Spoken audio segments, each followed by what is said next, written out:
Kale the Entrepreneur, coming back with some more entrepreneurial content for you and your business. Today we're going to be talking about accounting. I'm going to be giving you 3 different things that you can do as an entrepreneur to actually manage your accounting. Not all businesses are made equal. Not all businesses are structured equal, especially in the beginning of your business. So, if you are a new business owner or a new entrepreneur, or you are thinking about downsizing, you're really trying to figure out how you are going to adapt during the time of COVID and seeing the foreseeable future of how you want to manage your accounting, this is the channel for you, and this is the video for you.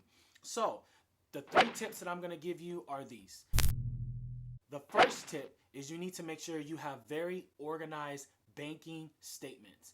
And what I mean by that is, and I did a video about this, please check the link out above. You want to make sure that when you're collecting bank statements for the bank accounts that you have, they are all organized. And the best way to do that is make sure that, each of those bank accounts has a purpose and you utilize them for that purpose. And you want to make sure that your banking is clean, as clean as you can make it. I mean, really clean. The second step that you need to do is you need to figure out how you are going to be managing or how you're going to be analyzing the information that you get from those bank statements. I said in previous videos that I am a person that will always advocate for QuickBooks. QuickBooks has the capability to attach to the bank accounts that you have, and they download the information, the transactions to your QuickBooks online account. Because they're a bigger company, they're able to have the connection between the different banks to be a lot more seamless and a lot more frequently. And I was able to use that data to print out, reports, balance sheets, things of that nature. So if you're starting out, it's nothing wrong with you having a simple basic spreadsheet that you have in Excel where you are personally looking at all of those statements and logging all the information. The biggest thing that you just want to have is you want to have all of the information to be imported into an Excel sheet or some type of place where you want to know what your totals are for every operational aspect of your business. And number 3, the biggest tip that I have for you is to stay consistent. When you are closing the finances of your business, you should do it every single month. And the way that I do it for my business is I like to close twice a month.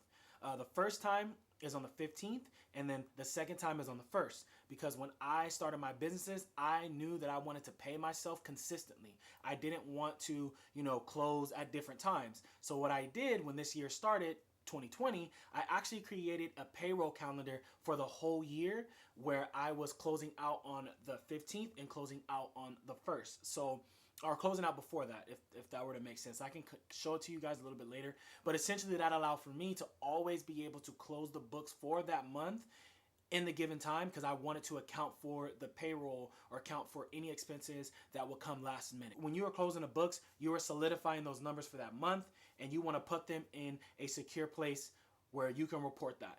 So when I'm closing January, I have a spreadsheet where I put the numbers for how much I spent that month, how much I brought in that month. I will have all of my operational costs where I'll know exactly how much I spent in salaries. I'll know how much I paid myself. I'll know how much I paid my partners. I'll also know how much I paid my vendors. I do have templates that I will be sharing with everyone so you guys can integrate these right into your business. So run your business, even if it's a small business, even if it's just a mom and pop, even if it's just an Etsy shop where you're just doing stuff out of your house. Like, you want to make sure your business is running the way that it should. So there's nothing wrong with you actually going in and you creating these good habits as a business owner. You want to be able to take all that information that you've closed for that month, all the numbers that are important to your business, and you want to log them in some type of report. And then from that report, you're now able to take that information. I love data. I'm getting like the goosies. I don't know if you can see, but I love being able to look at data and saying, hey, this is how much I spent in January, and then in February I spent this much, and then in March I spent this much. What was the difference? Why? I can say, okay, well, I had 3 or 4 jobs. That's why my accounts payable was more expensive, because I paid more of my vendors this month. And in this month, accounts receivable was a little bit higher, so that's why it looks like my revenue is a little bit higher.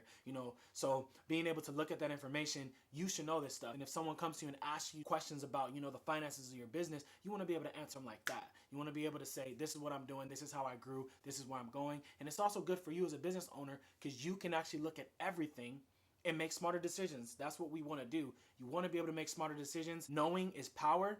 Thank you guys for watching. If you want some more entrepreneurial content, please check out this video or you can check out my page. I have many videos on how to start, manage, and grow your business as an entrepreneur. Thank you guys, and we out.